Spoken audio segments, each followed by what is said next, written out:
हम लोग भक्ति रसामृत सिंधु से पढ़ रहे हैं। पूर्व विभाग, द्वितीय लहरी और श्लोक क्रमांक 40 ही होगा। अगर हुआ तो आगे नहीं हो पाएगा, लेकिन 40 ही होगा। आज दिन बहुत अच्छा है, आज जन्माष्टमी है, भगवान का आविर्भाव दिवस, और ये श्लोक उस थीम से मैच भी करता है।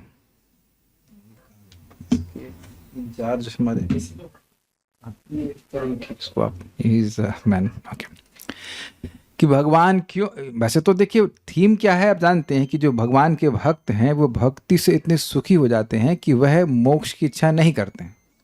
लेकिन इसमें एक बात यह भी इस श्लोक में आ जा रही है कि क्यों भगवान अवतरित होते हैं। भगवान इसलिए अवतरित होते हैं क्योंकि जो उनका तत्व है उसका बोध करना आसान नहीं है, तो अपनी लीलाओं को प्रकट करते हैं, उसके द्वारा व्यक्ति भगवान के तत्व को समझ पाता है।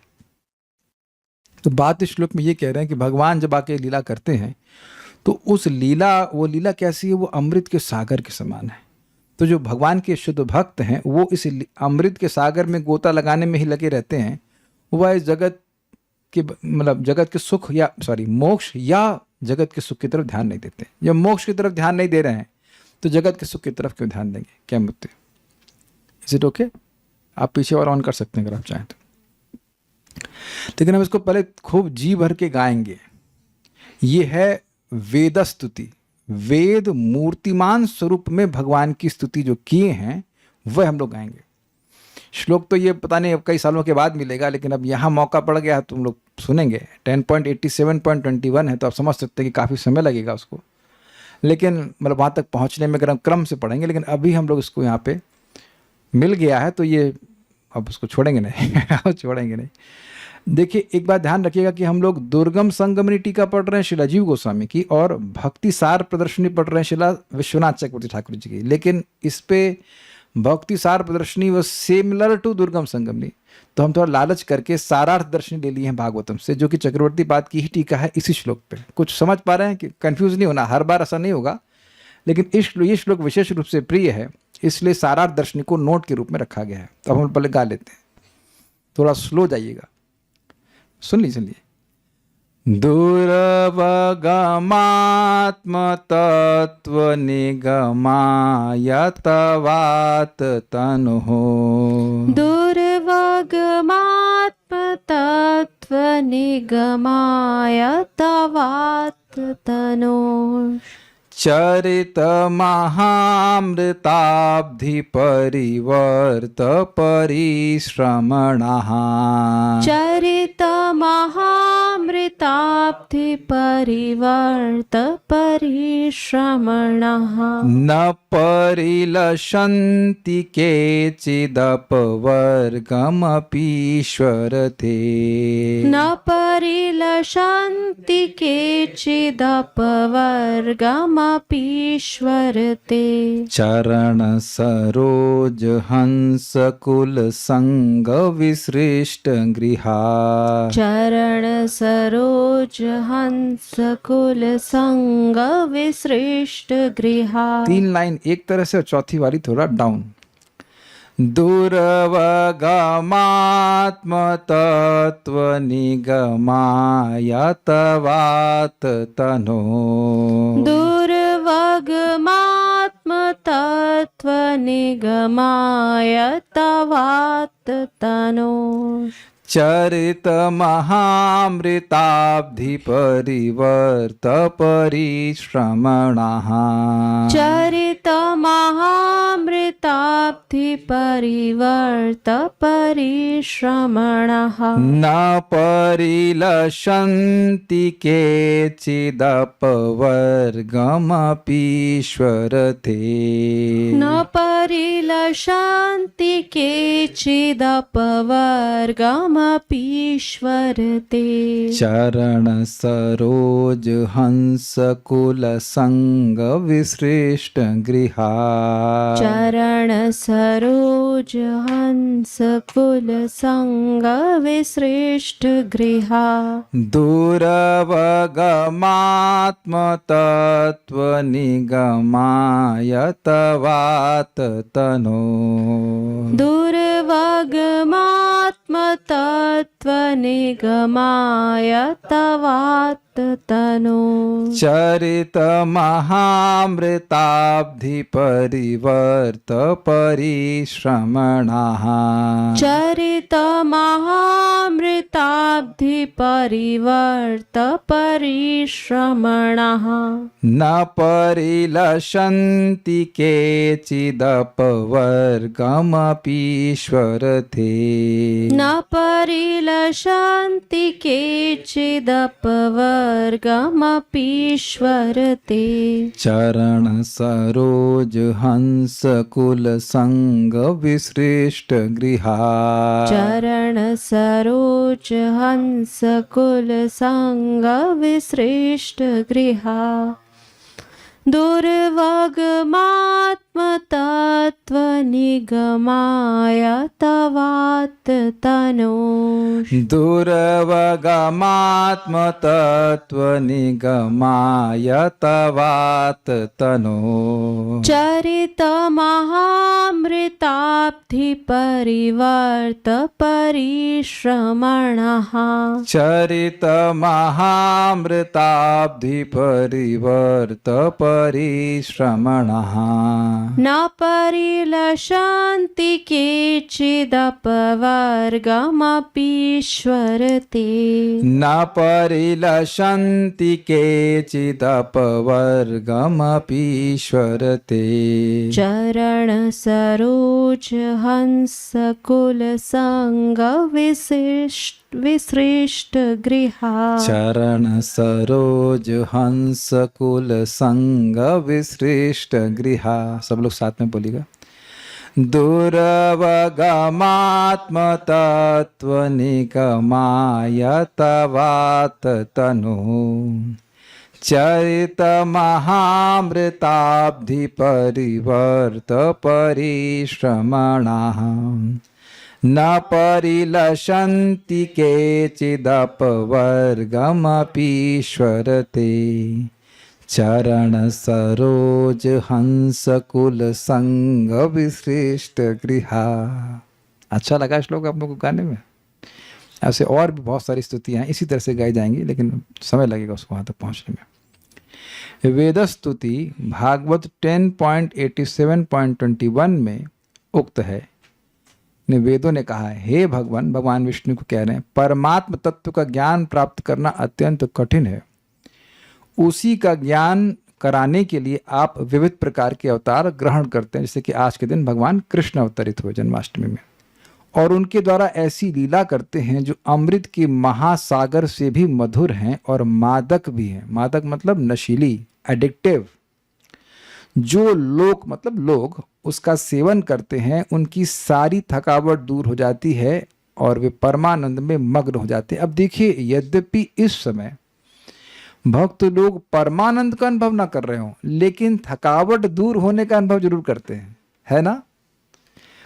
थकेली बातें होती है ना जगत की, इसके बच्चा पैदा हो गया, बच्चा पढ़ गया, जस्ट बोरिंग, इतना पैसा आ गया, इतना चला गया, it is just so boring. ना सिर्फ बोरिंग बल्कि थका देने वाली होती हैं बातें। आप देख रहे हैं, माइंड पे एकदम भार लगता है। लोग जब भी आप देखिए ऐसे लोगों ना ऐसे रहते बड़े परेशान, ऐसा चिड़चिड़े भी नहीं, बड़े परेशान से लगा भगवान ने अपना लोड इनको दे दिया जगत चलाने के लिए। अरे भाई बड़े परेशान, ये कैसे चलेगा, वो कैसे चलेगा। ये देखा आपने कभी भक्त, इवन भक्तों को भी देखे, स्पेशली मैनेजर्स, कांस्टेंट टेंशन, ये कैसे होगा, वो कैसे होगा। तो ये थकावट देखी जाती है बद्ध जी की। शोक, मोह, भय इसी में लगा रहता है। तो भगवान की कथा सुनने से सभी भक्तों का अनुभव होगा कि एटलीस्ट कथा के समय आनंद होता है, कुछ मन हल्का हो जाता है, और कथा के बाद भी मन में हल्केपन की अनुभूति होती है। ये हमारा अनुभव है कि 20 मिनट भी मान लीजिए प्रवचन हुआ, भगवान की बात हुई, तो मन प्रफुल्लित हो जाता है, फील वेरी हैप्पी। तो ऐसा नहीं कि केवल थ्योरी है, कुछ अंश में तो आप अनुभव कर ही रहे हो, है कि नहीं? और इसी को बढ़ाते रहेंगे आगे। कुछ भक्त ऐसे भी होते हैं जो आपकी लीला कथाओं को छोड़कर मोक्ष की भी अभिलाषा नहीं करते। कुछ का क्या मतलब है? कुछ का मतलब ये कि कोई ऐसा हो सकता है कुछ लोग ये सोचते हो या प्राय सोचते हो कि कथा सुन रहे हैं भगवत प्राप्ति हो जाएगी, भगवान के धाम की प्राप्ति हो जाएगी, तो ठीक है, इट्स ओके। लेकिन कुछ इतने ज़्यादा इसमें आनंद में विभोर हो जाते हैं कि उधर मोक्ष की तरफ भी ध्यान नहीं जाता है, इतने सुखी हो जाते हैं कथा सुनते सुनते। हमको मुक्ति नहीं चाहिए, हमको कथा चाहिए। कुछ इसी प्रकार की बात उद्धव जी ने कही थी भगवान कृष्ण को। तव विक्रीडितम कृष्णा निर्णाम परम मंगलम कर्ण पीयूषमास्वाद्य तजंती अन्य स्पृहाम जना। हे कृष्ण, आपकी लीला कथा को जो लोग सुनते हैं, तव विक्रीडितम, विशेष क्रीड़ा जो भगवान की लीला है, तव विक्रीडितम कृष्णा निर्णाम परम मंगलम, मनुष्यों के लिए परम मंगल है। पशुओं का तो हित थोड़ा कम कर पाती है, लेकिन मनुष्य का हित कर पाती। क्यों? तो कह रहे हैं कि कर्ण पीयूषम आस्वाद्य, जो कानों के द्वारा इस अमृत का आस्वादन करते हैं, दे टेस्ट इट, जिनको टेस्ट जागृत हो गया है, तो त्यजंती अन्य स्पृहाम जना, और हर स्पृहा को त्याग देते हैं। मतलब पत्नी की, बच्चों की और सभी प्रकार की आसक्ति को त्याग देते हैं, यहाँ तक कि मोक्ष की इच्छा को भी त्याग देते हैं, लेकिन कथा की स्पृहा को नहीं त्याग पाते, इसलिए कहते हैं अन्य स्पृहा। त्यजंती अन्य स्पृहा, और त्यजंती शब्द बहुवचन, मैंने एक दो नहीं, यानी कहने का अर्थ ये कि जो कथा कह रहे हैं वो भले एक हो तो उसकी तो इच्छा जाएगी ही, लेकिन जो कोई भी सुनेगा उसकी भी इच्छाएं समाप्त हो जाएंगी। त्यजंती शब्द बहुवचन में, एक वचन दो वचन नहीं, तो ऐसा नहीं कि एक को फायदा होगा दो को फायदा होगा, ये फायदा सभी को होगा जो भी कर्ण पीयूषमास्वाद, जिनको भी कथा में रुचि प्राप्त हो गई है, क्योंकि इतना सुख मिलता है। स्वर्ग आदि की तो बात ही क्या है, ये अंडरस्टूड है, मतलब स्वर्ग तो छोटा है। वे आपके चरण कमलों के परमहंस के सत्संग में जहां आपकी कथा होती है उतना सुख मानते हैं कि उसके लिए इस जीवन में प्राप्त अपनी घर गृहस्थी का भी परित्याग कर देते हैं।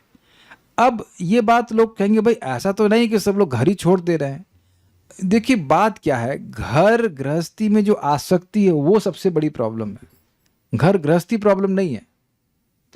तो उधर की आसक्ति छूट जाती है। देखिए इस जगत में देखा गया है कि जो शराब में आसक्त हो जाता है वो अपनी पत्नी बच्चे पे ध्यान ही नहीं देता, और ऐसा नहीं कि वो जबरदस्ती ऐसा कर रहा है, उसका ध्यान बस शराब ने खींच लिया है। देखिए अभी भी क्लास मतलब पूरी नहीं हुई है, अभी भी छोड़ना हो क्लास तो छोड़ दीजिए, लेकिन अगर क्लास में आसक्ति हो गई तो क्या क्या छूट जाएगा उसकी रिस्पॉन्सिबिलिटी हमारी नहीं है। ये लिखा हुआ है, हम बोल दे रहे हैं, डिस्क्लेमर लिख दे रहे हैं। हम पहले बोल दे रहे हैं भाई, कथा सुनते जाएं और कुछ छूट छाट जाए तो हमको मत बोलना।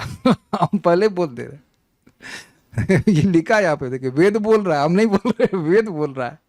अब ये मजेदार बात, ये परमहंस का क्या मतलब है? देखिए हंस का क्या गुण होता है आप जानते हैं?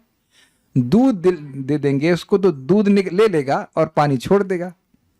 तो सार बात है भगवान श्री कृष्ण का यश, श्रवण कीर्तन, उसको ही जो ग्रहण करते हैं और कोई बात नहीं करते, उन्हें कहते हैं परमहंस। अब परमहंस कुल शब्द कहने का मतलब है कि वो और उनके शिष्य और उनके शिष्य और उनके शिष्य, समझे? यानी कि किसी परमहंस ने श्रील प्रभुपाद जी का कोई संगत करे तो वो तो मतलब तर जाएगा। अब उनके शिष्य का संग करे और उनके शिष्य के शिष्य का संग करे, ये परंपरा कहते हैं इसको। उनमें से किसी का भी संगत करेगी तो उससे सारी भौतिक आसक्तियां समाप्त हो जाएंगी। ये बात है, समझाए बात?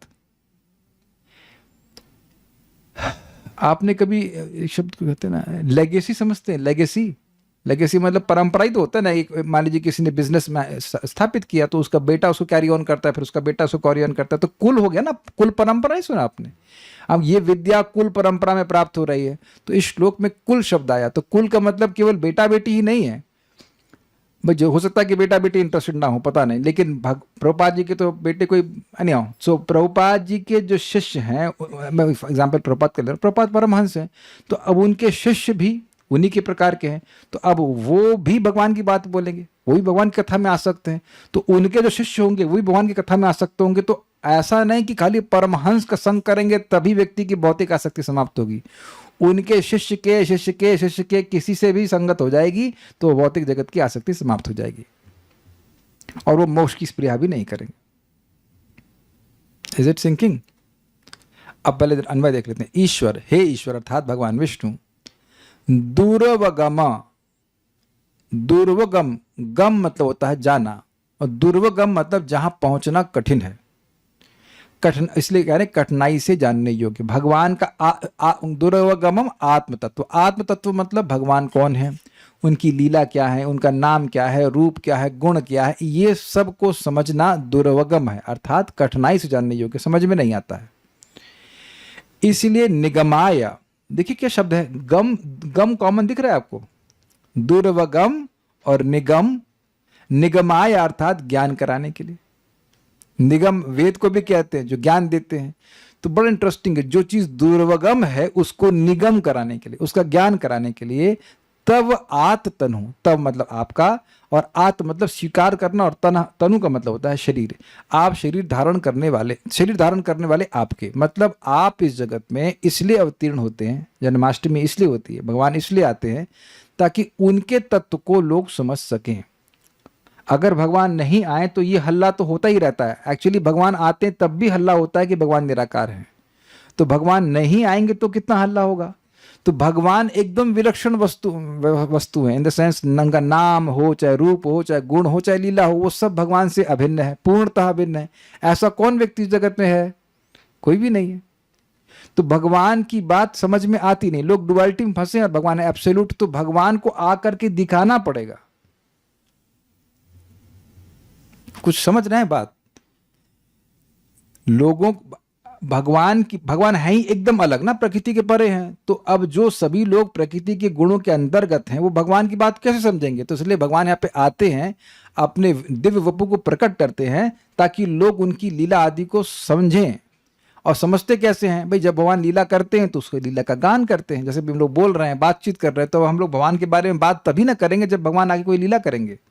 गोवर्धन लीला तो उसने सुनी होगी ना, तो सुनी तब ना जब भगवान ने करी।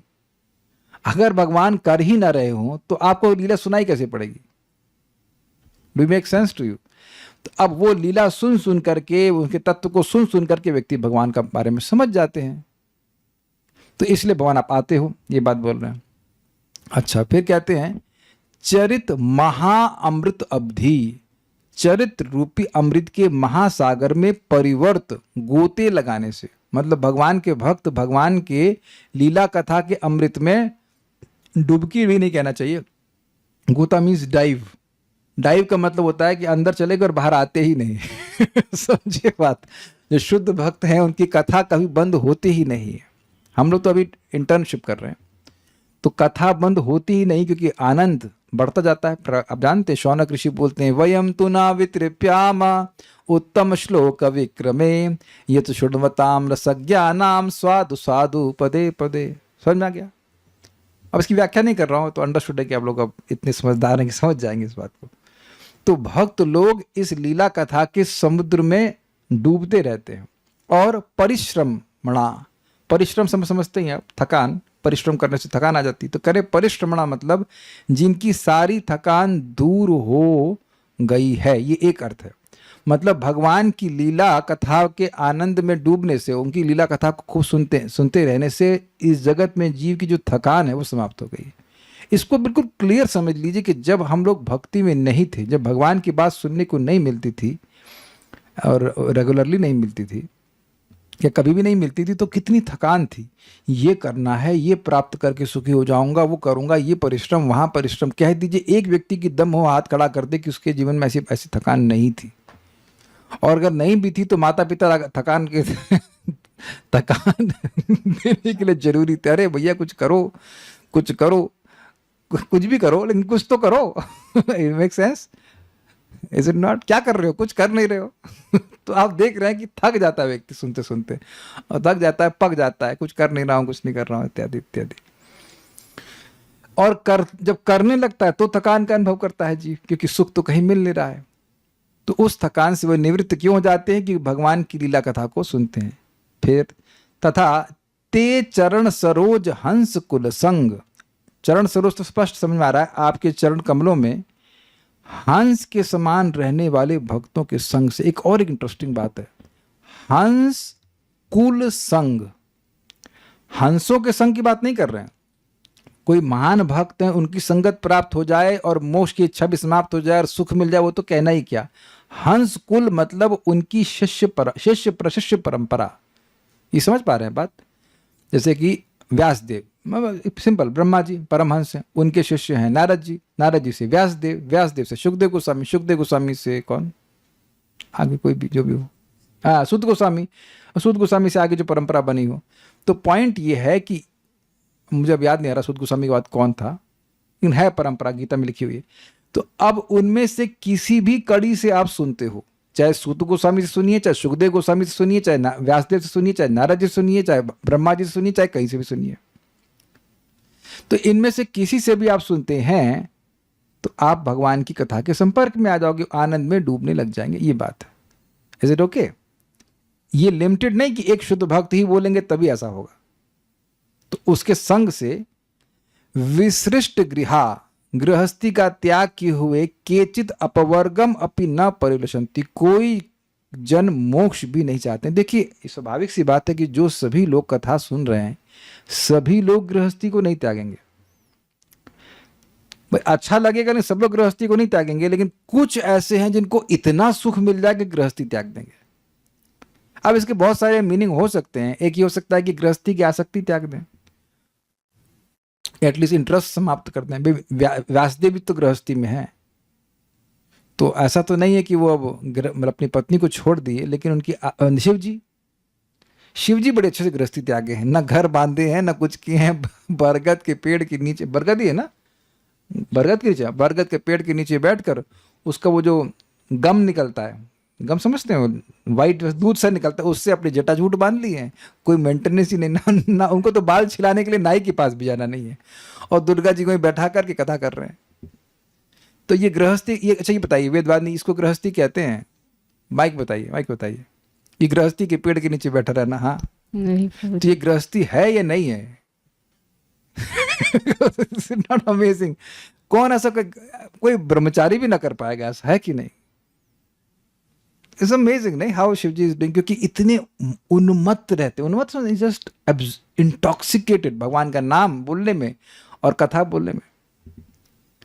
एक बोल रहे हैं वानप्रस्थी, नहीं वानप्रस्थी भी नहीं है, पत्नी बगल में है, बच्चे भी हैं, सब कुछ है लेकिन कौन से आश्रम में शिव जी जाने, लेकिन वह एकदम आसक्त है कथा में, खूब आसक्त है।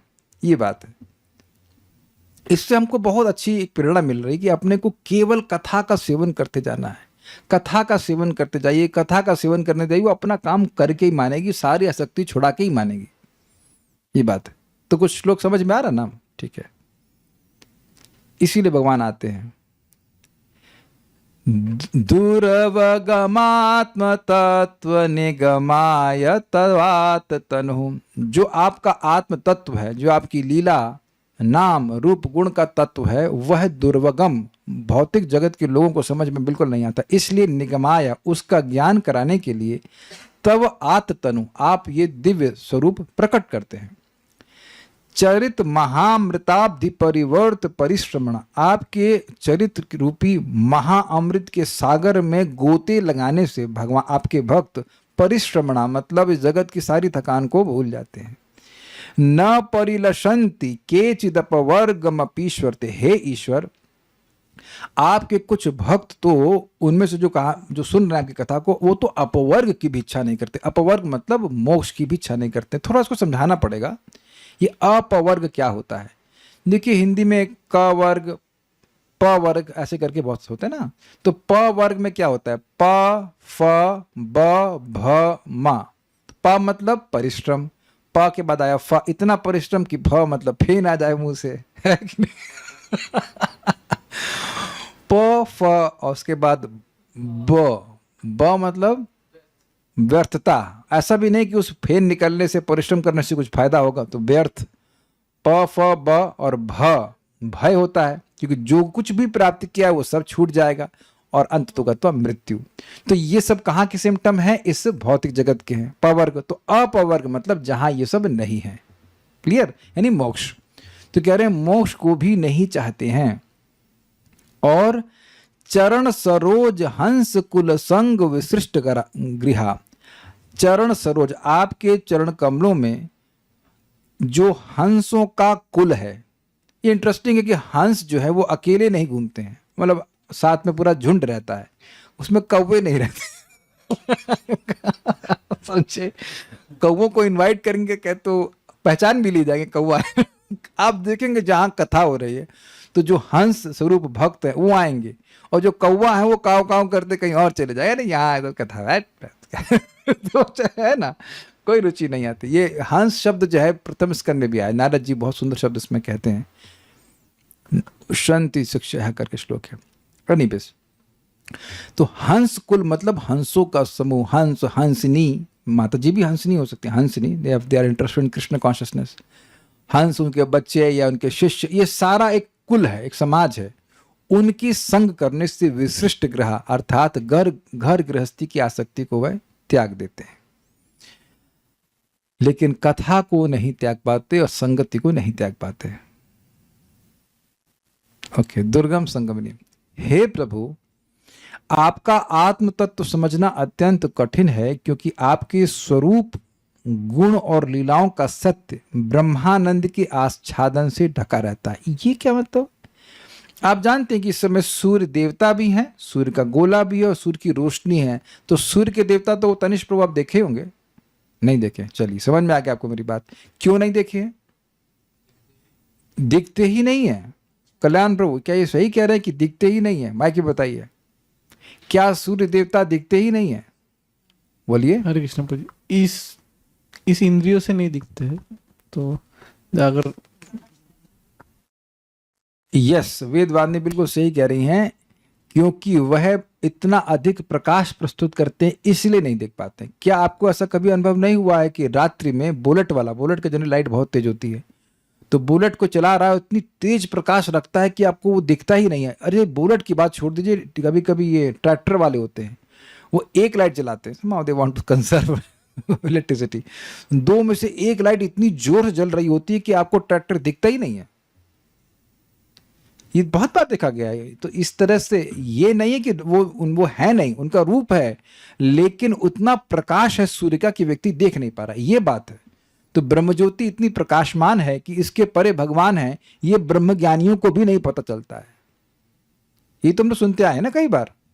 भाई सुखदेव गोस्वामी को भगवान कृष्ण के बारे में कैसे मालूम चला? कुछ नहीं मालूम था, वो तो ब्रह्मज्योति में लीन थे, ब्रह्म में निष्ठ थे, बेसिकली लीन नहीं थे ब्रह्मज्योति में, लेकिन ही वाज एब्जॉर्ब्ड इन ब्रह्मन। तो जब भगवान श्री कृष्ण की लीलाएं सुनने को मिली तब भगवान की बात समझ में आई। Got it? अब मैं इसकी व्याख्या नहीं कर रहा हूं कि कैसे वो हुआ, वो तो बहुत विस्तार हो जाएगा ना, आप सब जानते हो इस बात को।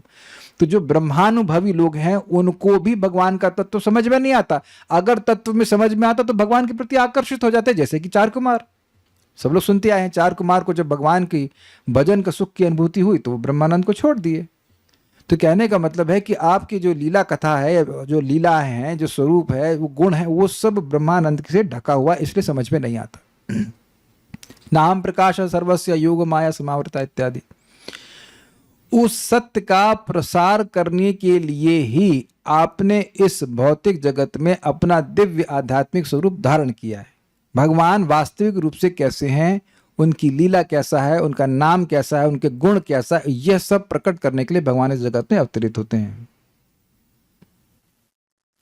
अजोपि सन अव्ययात्मा भूतानाम ईश्वरोपि सम प्रकृतिम स्वाम अधिष्ठाया संभवामि आत्ममाया। मैं अज हूं, अजन्मा हूं, अजोपि सन अव्यय आत्मा, और अव्यय आत्मा हूं, अव्यय स्वरूप वाला हूं, अव्यय बुद्धि वाला हूं। मतलब मेरी बुद्धि में कोई परिवर्तन नहीं, मेरे कोई शरीर में परिवर्तन नहीं, मेरे मन में कोई परिवर्तन नहीं, किसी भी चीज में जो भी आत्मा का अर्थ होता है मेरा कोई परिवर्तन नहीं होता। ऐसा कोई मिला व्यक्ति? तो भाई भगवान को बताना पड़ रहा है, भगवान बता रहे तब ना समझ में आ रहा है, अच्छा हाँ भगवान ऐसे होते होंगे। अजोपि सन अव्यात्मा भूतानाम ईश्वरोपि सन, यद्यपि मैं सभी जीवों का ईश्वर हूं, फिर भी प्रकृतिम स्वाम अधिष्ठाया, अपनी प्रकृति में अधिष्ठित होते हुए, संभवामि आत्ममाया, अपनी कृपा से, अपनी शक्ति से मैं अपने आप को प्रकट करता हूं। तो ये बात आपको कैसे समझ में आ रही है बताइए? करुणा मित्र को पूछे, ये बात कुछ समझ में आ रही है आपको? वेरी गुड, सही उत्तर दिया। भगवान बोले, तो भगवान बोलने के लिए क्या जरूरी है? भगवान को बोलने के लिए क्या जरूरी है? जी कैसा पता चले? ये सही बोल रहे हैं, अवतरित होना पड़ा, बोलने के लिए पहले आना पड़ेगा ना।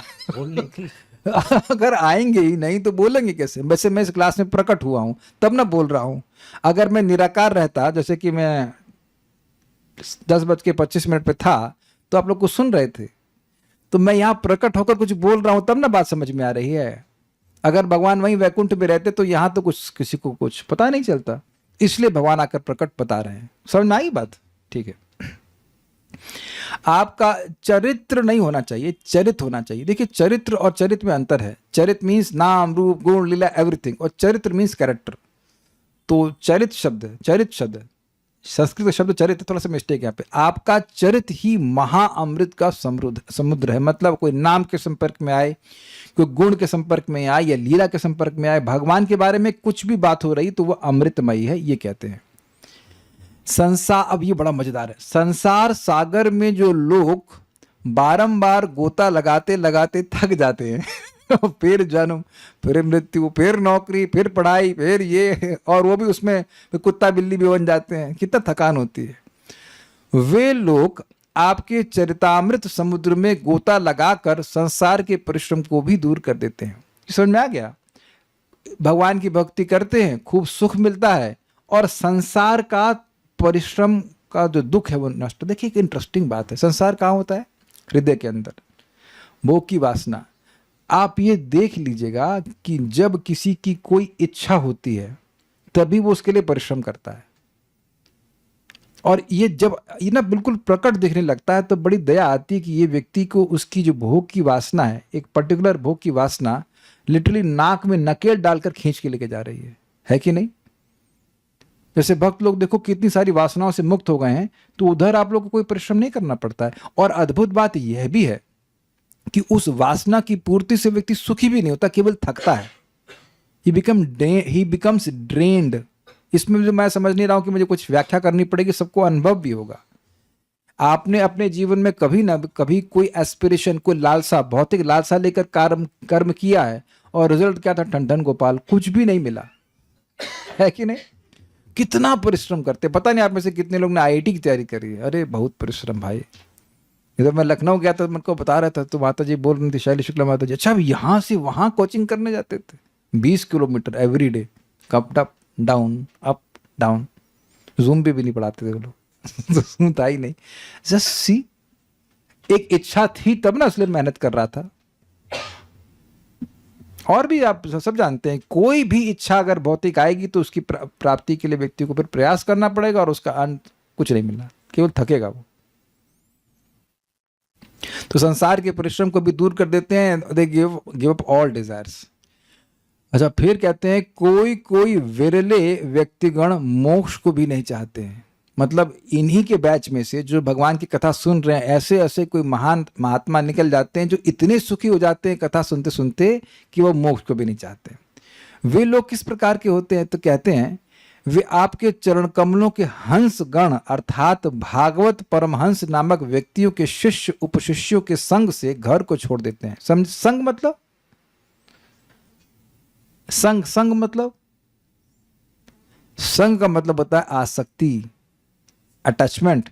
तो भगवान की कथा अच्छी लगती है, इसलिए भक्तों की संगत अच्छी लगती है, और फिर धीरे धीरे भक्तों की संगत ही अच्छी लगती है, और घर वालों की संगत नहीं अच्छी लगती है।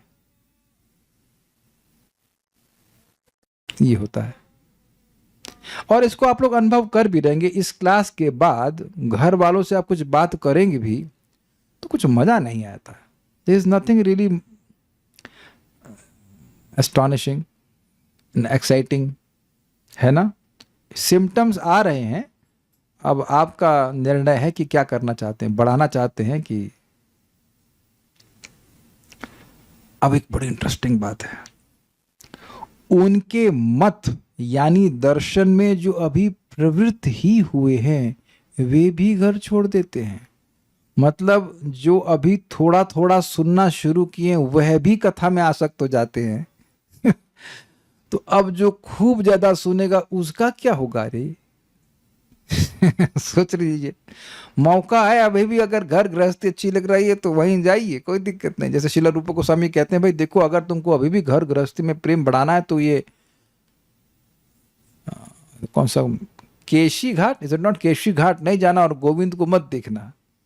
ये खाली कहने का तरीका है। इसी श्लोक में, इसी ग्रंथ में आएगा, श्लोक में, इस ग्रंथ में आएगा कि अगर आपको अपने घर परिवार की आसक्ति बना के रखनी है तो आप केशी घाट में जाकर श्री गोविंद देव को नहीं देखना। गोविंद नाम है ना, गोविंद को नहीं देखना। मतलब अब रूप गोस्वामी ऐसा क्यों कह रहे हैं? कहने का मतलब है कि गोविंद के पास जाओ, उनको देखो और घर गृहस्थी की आसक्ति को त्याग दो। लेकिन कहने का स्टाइल थोड़ा अलग है।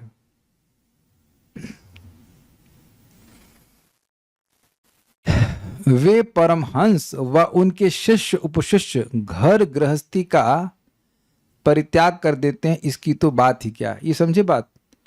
जिनकी संगत से व्यक्ति घर गृहस्थी को त्याग देता है, तो वो खुद घर गृहस्थी की आसक्ति को त्याग दें, तो उसमें कौन सी बड़ी आश्चर्य की बात है? Got it? इसीलिए शिव जी अगर अब केवल जटाजूट बना करके और बरगद के पेड़ के नीचे बैठे रहें, यद्यपि उनकी पत्नी सभी को घर देने वाली हैं, दुर्गा जी, तो कौन से आश्चर्य की बात है? देखिए, उसके पीछे एक रहस्य है। इस जगत में लोग बंगला क्यों बनाते हैं? यू हैव एनी आइडिया कि क्यों वेदवादी क्यों बंगला बनाते हैं? आश्रय के लिए, प्रोटेक्शन, केवल प्रोटेक्शन के लिए। अच्छा, सबको प्रोटेक्शन के लिए बंगला चाहिए करना में, तो आप भी तो बंगले में रह रहे हैं। दिखाने के दिखाने के लिए, एग्जैक्टली, कि हम कितने खुश। एक्चुअली ये दिखाते हैं कि हम बहुत खुश हैं, हमारा इतना बड़ा बंगला है। Which is not a fact, इसलिए बाहर नहीं आते अंदर बैठे रहते हैं और सोचते हैं कि यही ना, दिखाते हैं कि हम बहुत सुखी हैं। ये वो सोचते हैं कि हम बहुत सुखी हो जाएंगे। ये बेसिकली यह चलता है। अब जिसको कथा में रुचि हो गई, वो तो उसको बहुत बड़ा बवाल मानेगा, बहुत बड़ा बवाल। इतना सारा परिश्रम, इतना मकान बनाएंगे, उसकी सफाई। हम अभी भी एक भक्त घर में, हमारे लैंडलॉर्ड के घर में ही गए, तो हम देख रहे थे इसकी सफाई कौन करता होगा ना। साफ तो बहुत था घर, लेकिन एक दो लोगों के द्वारा तो संभव ही नहीं है। पूरा फिर को बहुत सारा व्यवस्था करना पड़ता होगा। I mean that's natural. I mean जिन लोगों को टेस्ट है उसके लिए करें, लेकिन जैसे जैसे कथा में रुचि होती जाती है, वो भौतिक चीज़ें ना स्वतः आपको मिनिमाइज करनी पड़ती, क्या हो ही जाती है, क्योंकि कथा के लिए समय कहाँ मिलेगा, है कि नहीं? कुछ तो अनुभव कर ही रहे होंगे और कुछ लोग अनुभव करने लग जाएंगे। अब यहाँ पे एक नोट दिया जो अपने आप में बहुत बड़ी टीका है और बड़ी मजेदार टीका है, सारार्थ दर्शनी। ये टीका भक्ति रसामित सिंधु में नहीं है। ये टीका हमने अपने लोभ से दी है। ये वेद स्तुति मुझे बहुत अच्छा लगता है, तो मैं अपने लोभ से इसको रख दिया कि इसको भी समझा जाए और भक्तों को बड़ा अच्छा लगे। इजी है, लेकिन आपको बहुत अच्छा लगेगा। बड़ी सुंदर सुंदर बातें बताई और थोड़े थोड़े अलग अर्थ भी हैं। भक्ति योग की सर्वोच्च महत्ता को प्रकट करने के लिए, जिसका लक्ष्य भगवान स्वयं है, और यह दिखाने के लिए कि मूर्तिमान वेद भी भक्ति को ही सर्वोत्तम साधन स्वीकार करते हैं, वे पुनः भक्ति की 4 श्लोकों में स्तुति करते हैं। तो ऑब्वियसली ये फ्लो में चल रहा है भागवतम से, इसलिए 4 श्लोकों की बात कर रहे हैं। It means 10.87.21, 22, 23 and 24। 21, 22, 23, 24, चार हुए ना। हम लोग केवल 21 की चर्चा करेंगे। अब ये बात समझ लीजिए कि ये वेद, मूर्तिमान वेद भगवान की प्रशंसा कर रहे हैं। तो यहाँ पर वह वेद भगवान की भक्ति की प्रशंसा कर रहे हैं कि भक्ति कितनी अद्भुत है, कि जो घर गृहस्थी की आसक्ति किसी भी चीज़ से नहीं जाती है, वो केवल कथा सुनने से चली जाती, बिना किसी परिश्रम के, और कोई तपस्या नहीं करनी होती। श्रुतियाँ कहती हैं कि हे प्रभु, आत्म तत्व अर्थात आपके निज स्वरूप, गुण, लीला और मधुरता का रहस्य जो जीवों के लिए समझना कठिन है, उसका प्रसार करने के लिए आप कृपालु होकर इस जगत में अवतीर्ण होते हैं और अपनी अमृत सागर जैसी लीलाओं का प्राकट्य करते हैं। ये तो बिल्कुल स्पष्ट है। अब ये इंटरेस्टिंग है। परिश्रमणा मतलब क्लांति यानी थकान शब्द उन विरले भक्तों के लिए कहा गया है जो कृष्ण की आनंदमयी लीलाओं के सागर में अनंत तरंगों और भंवरों में बार बार गोता लगाने पर थक भी जाते हैं, फिर भी वे मुक्ति सुख यानी अपवर्ग की भी इच्छा नहीं करते। तो धर्म, अर्थ और काम की बात ही क्या है।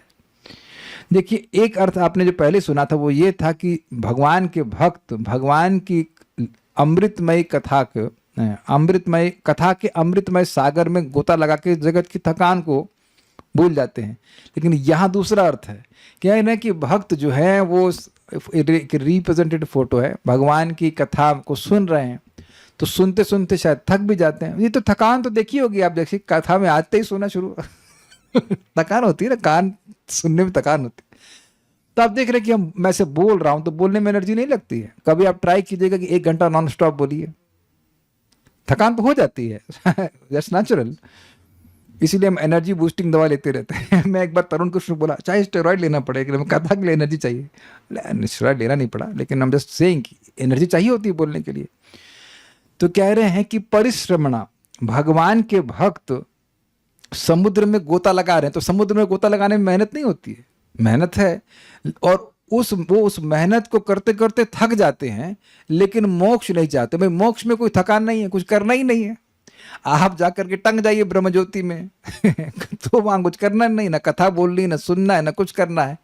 तो भक्त लोग यद्यपि थक जाते हैं, थकना मतलब समझ रहे हैं, इन अ गुड सेंस थक जाते हैं, लेकिन वो मोक्ष की तरफ ध्यान नहीं देते। उनको उस आनंद में विभोर रहते हैं, और फिजिकल थकान भी हो जाती है, लेकिन उधर मोक्ष की तरफ इच्छा नहीं करते कि भाई हम वहां तो थकेंगे नहीं, वहां तो पसीना बहेगा नहीं, वहां तो कुछ बोलना नहीं होगा, ऐसा उनके मन में नहीं आता है।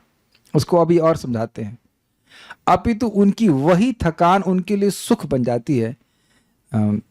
एग्जाम्पल थोड़ा अजीब सा है, लेकिन देख ले। जैसे भौतिकतावादी युवक जो साधारण परिश्रम सहन नहीं कर सकते, किंतु मैथुन से उत्पन्न थकान को ही परम सुख मानते हैं, इसी प्रकार भगवान के शुद्ध भक्त कृष्ण लीलाओं के अमृत का रसास्वादन करके उत्साहित होते हैं, और नृत्य करने, गाने, उछलने, मूर्छित होने, अश्रु बहाने, विलाप करने तथा पागलों की भांति दौड़ने लगते हैं।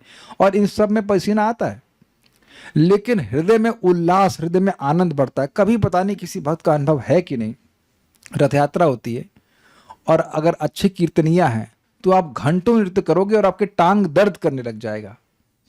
टांग दर्द करती है, लेकिन मन में बड़ा उल्लास होता है। Sometimes I had experience, like Delhi में रथ यात्रा हुई थी, तो वहाँ चुन चुन कर कीर्तनियों को बुलाते हैं, परम पूज्य कदम कानन महाराज और मुक्तिदाता प्रभु और परम पूज्य लोकनाथ महाराज भी थे, जहाँ तक मुझे स्मरण है। मैं भी आई एम नॉट रॉन्ग, मतलब भूल रहा हूँ, बहुत पहले की बात है, लेकिन इतना आनंद था, मतलब सही में पाँव दर्द करने लग जाता है, न थक जाते हैं, फिर भी हृदय, वो एक्सपीरियंस बहुत अच्छा होता है, हृदय एकदम आपका हल्का हो जाता है, यू फील सो लाइट। ये हमको भी याद है, हम लोग 2015 में मायापुर कीर्तन मेला में गए थे, तो वहाँ पे परम पूज्य सच्चिदानंद महाराज, परम पूज्य शिवराम महाराज, परम पूज्य और भी बहुत सारे महाराज है, ये निरंजन स्वामी महाराज, एक से एक महाराज लोग सब थे। और 1 घंटे के बाद फिर दूसरे महाराज आएंगे, फिर दूसरे महाराज आएंगे, फिर दूसरे महाराज आएंगे, तो कीर्तन पे कीर्तन, कीर्तन पे कीर्तन, तो आप थक जाते हैं। परम पूज्य भक्ति वैभव महाराज, तो yes you are physically tired, लेकिन मन में उल्लास बढ़ जाता है। यद्यपि हम लोग तो अभी शुद्ध भक्ति के स्तर पर नहीं है, तो शुद्ध भक्त के स्तर पर व्यक्ति कितना सुखी हो जाएगा। तो समझ में आ रहा है, थकान है उनको, लेकिन वो उस थकान को, मतलब थकान की वजह से कोई दिक्कत नहीं है। ये दूसरा अर्थ ले रहे हैं, आपको समझ में आना चाहिए। एक तो है कि भगवान की कथा इस जगत की थकान को दूर करने वाली है, और दूसरा अर्थ यहाँ पे जो चल रहा है वो ये है कि कथा में थकते हैं, एक फिजिकल एग्जॉशन हो जाता है, लेकिन उनको आनंद, मतलब वो उस आनंद से वो विरत नहीं होना चाहते हैं। ये नहीं कि यहाँ थकान हो रही है तो अब मोक्ष चाहेंगे। महाराज इस बात को, जो चक्रवर्ती पाद ने उदाहरण दिया है, उसको समझा रहे थे कि कोई व्यक्ति स्त्री संग में आसक्त है तो वो उस संग आदि के द्वारा थक जाता है, लेकिन वो मोक्ष की इच्छा नहीं करता है, फिर शक्ति प्राप्त करके फिर वो स्त्री संग करने में लिप्त रहता है। उसी प्रकार से भगवान के भक्त थक जाते हैं, फिर प्रसाद पाते हैं, फिर थोड़ा रेस्ट करते हैं, फिर कीर्तन करते हैं, ये बात है। और इसको अगर आप लोग चैतन्य चरितामृत पढ़ेंगे तो उसमें स्पष्ट है कि महाप्रभु कीर्तन कर रहे हैं, उनके भक्त आ जाते थे वहाँ से 4 महीने के लिए, मतलब मायापुर से इधर आ जाते थे पुरी में, तो कीर्तन किए जा रहे हैं, और सोचो घंटों घंटों कीर्तन होता था, कीर्तन, डांसिंग फॉर आवर्स टुगेदर। तो कितना थकते होंगे भक्त। तो जब महाप्रभु थकी ना, भगवान है, अब वो थकी नहीं रहे, तो अब वो कीर्तन गाए जा रहे हैं, और उच्च कीर्तन। तो अब नित्यानंद प्रभु समझ गए कि भक्त लोग थक गए हैं, तो धीरे धीरे इस कीर्तन की स्पीड को थोड़ा स्लो कर देते थे, और उसके बाद सब लोग प्रसाद पाते थे, फिर whatever they will take rest, but again फिर कीर्तन। तो आप उम्मीद है कि बात समझ पा रहे होंगे किस प्रकार का सुख भक्ति का है। तो भक्त लोग फिजिकली भले थक जाएं, लेकिन वह मोक्ष की स्पृहा नहीं करते हैं कि वहां कुछ करना नहीं होगा।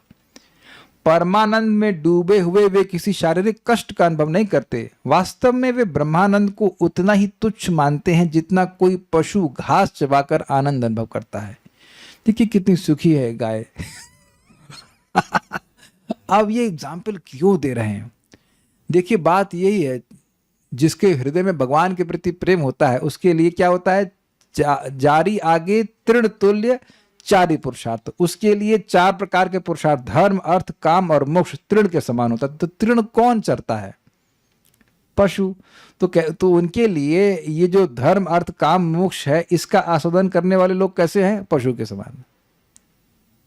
आप में से जो लोग व्रत कर रहे हैं, व्रत कभी किए होंगे, तो कभी मन में ये नहीं आया होगा कि हाय कितना काश मुझे घास खाने को मिलती, नहीं आता ना।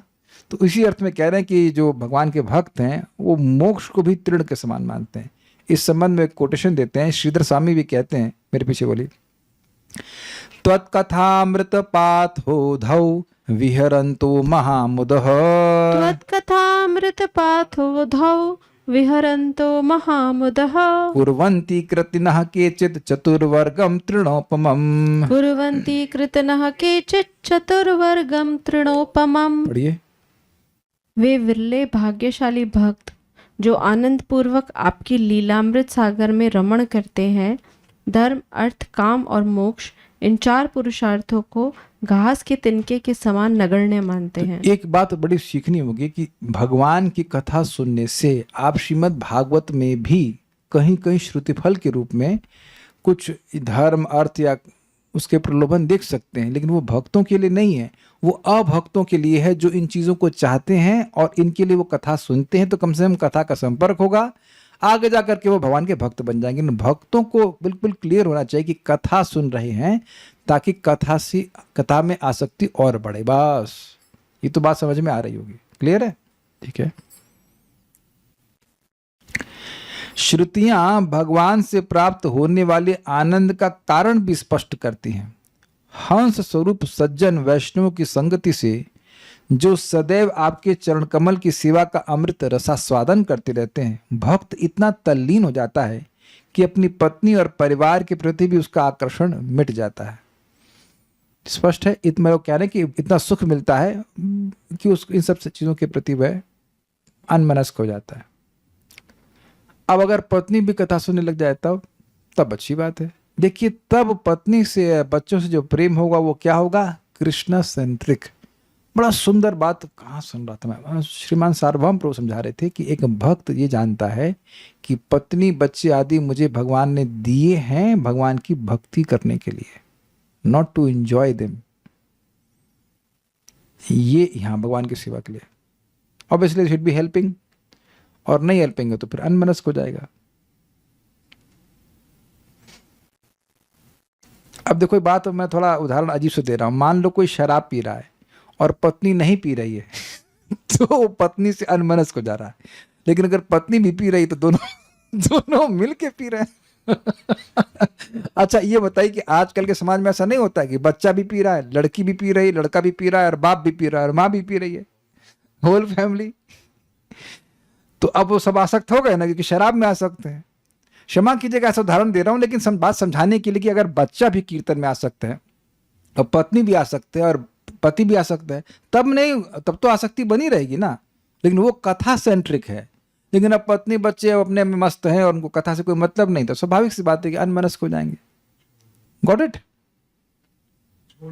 छोड़ देते हैं ना, और पकड़ने का फिर मन भी नहीं करता है ना। कुछ समझ पा रहे हैं ना बात? ठीक है।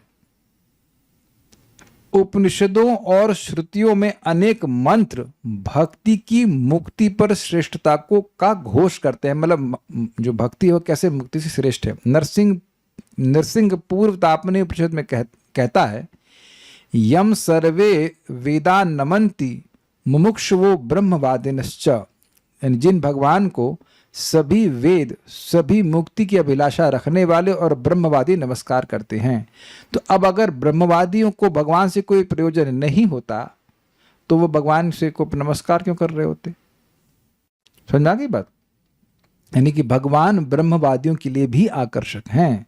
आत्मरामश्च मुनियो निर्ग्रंथे अपि उरुक्रमे कुर्वन्त अहेतु किम भक्तिम इत्थम भूत गुणहरि। जो आत्मा में रमण करने वाले हैं, जो निर्ग्रंथ हैं, जिनकी हृदय की ग्रंथि खुल चुकी है मिथ्यांकार की, वह भी भगवान हरि की अहेतु की भक्ति करते हैं, भगवान को प्रसन्न करने के लिए भक्ति करते हैं कि भगवान के दिव्य गुण ही ऐसे हैं। तो इसे दिखता है कि भगवान और भगवान की भक्ति ब्रह्मवादी और जो मोक्ष प्राप्त करने की इच्छा रखने वाले उनको भी आकर्षित करने वाली, इसलिए भक्ति जो है वो मुक्ति से श्रेष्ठ है। क्लियर? ठीक है। इस मंत्र पर यानी जो अभी कोट किया गया है, टीका करते हुए श्री शंकराचार्य स्वीकार करते हैं, मुक्ता अपि लीलया विग्रहम कृत्वा भगवंतम भजंती। बड़ा सुंदर श्लोक है। अब शंकराचार्य जो कि मायावाद का प्रवर्तन करने वाले हैं, वो स्वयं कह रहे हैं कि मुक्त आत्माएं भी रूपवान होती हैं, निराकार नहीं होती हैं, और वे भगवान की उपासना करती हैं एवं उनके साथ उनकी लीला का आनंद लेती हैं। इसका मतलब क्या हुआ कि मोक्ष के बाद भी भक्ति का सुख बना रहता है और वो मोक्ष के सुख से उत्कृष्ट है। अगर भाई देखो ये लोग क्या बोलते हैं, मुक्त हो गए तो आप भगवान में लीन हो गए या ब्रह्म में लीन हो गए, आप कुछ नहीं करना है। लेकिन यहाँ श्रीपाद शंकराचार्य जो इन सभी के गुरु हैं, वो कह रहे हैं कि मुक्त होने के बाद भी जीव भगवान रूप से युक्त रहता है और वह भगवान के संग उनकी लीला में आनंद लेता है। तो ऐसा नहीं कि मोक्ष प्राप्त करने के बाद जीव लीन हो जाता है और उसका अस्तित्व खत्म हो जाता है, ऐसा नहीं है। शंकराचार्य जी स्वयं इस बात को स्वीकार कर रहे हैं, लेकिन अब उनके जो चेले हैं वो कुछ और बात बोलेंगे। ये बात श्रील मध्वाचार्य आनंद तीर्थ, आप जानते हैं महान आचार्य हुए, इस संबंध में अपने प्रिय श्रुति मंत्र उद्धृत करते हैं। मुक्ता ही एतम उपासते मुक्तानाम अपि भक्ति ही परमानंद रूपिणी। मुक्त आत्माएं भी उन्हीं की उपासना करती, उन्हीं का मतलब भगवान कृष्ण की, विष्णु की। मुक्तों के लिए भी भक्ति परमानंद स्वरूपा है। तो इससे बिल्कुल स्पष्ट हो रहा है कि जो भक्ति है वो मोक्ष के पर्यंत सुख देने वाली है। तैत्तरीय ब्राह्मण 3.12.3 कहता है, अमृतस्य धारा बहुधा दोहमानम चरणम न लोके सुदिताम दधातु ओम तत्सत। उनके चरणामृत से बहने वाली अमृत धाराएं इस संसार को भर दें, ओम तत्सत। कहने का मतलब है कि भगवान के चरण कमलों से जो सुख मिलता है उसे सभी लोग सुखी हो जाते हैं। तो ये प्रमाण हुआ कि किस प्रकार से भगवान की भक्ति का सुख सभी को सुखी करने वाला है। आज हम इसी श्लोक पर रुक जाते हैं, हम इसके आगे नहीं जाना चाह रहे। एक बार फिर से गा लिया जाए कि भगवान इस जगत में क्यों आते हैं। जन्माष्टमी का अवसर तो इसी पे हम रुकेंगे, मेरे पीछे बोलिएगा। दुर्वगमात्म तत्व निगमाय तवात तनो, दुर्वगमात्म तत्व निगमाय तवात तनो, चरित महामृताब्धि परिवर्त परिश्रमणः, चरित महामृताब्धि परिवर्त परिश्रमण, न परिलशन्ति केचिदपवर्गमपीश्वरते, न परिलशन्ति केचिदपवर्गमपीश्वरते, चरण सरोज हंस कुल संग विसृष्ट गृहाः, चरण सरोज हंस कुल संग विसृष्ट गृहा। सब लोग साथ में बोलेंगे। दुर्वगमात्म तत्व निगमाय तवात तनो, चरित महामृताब्धि परिवर्त परिश्रमणः, न परिलशन्ति केचिदपवर्गमपीश्वरते, चरण सरोज हंस कुल संग विसृष्ट गृहा। हरे कृष्णा कृष्णा कृष्णा हरे हरे, हरे राम राम राम हरे हरे। हरे कृष्णा। श्रील प्रभुपाद की जय, श्रील रूप गोस्वामी प्रभुपाद की जय। निताई गौर प्रेमानंदे।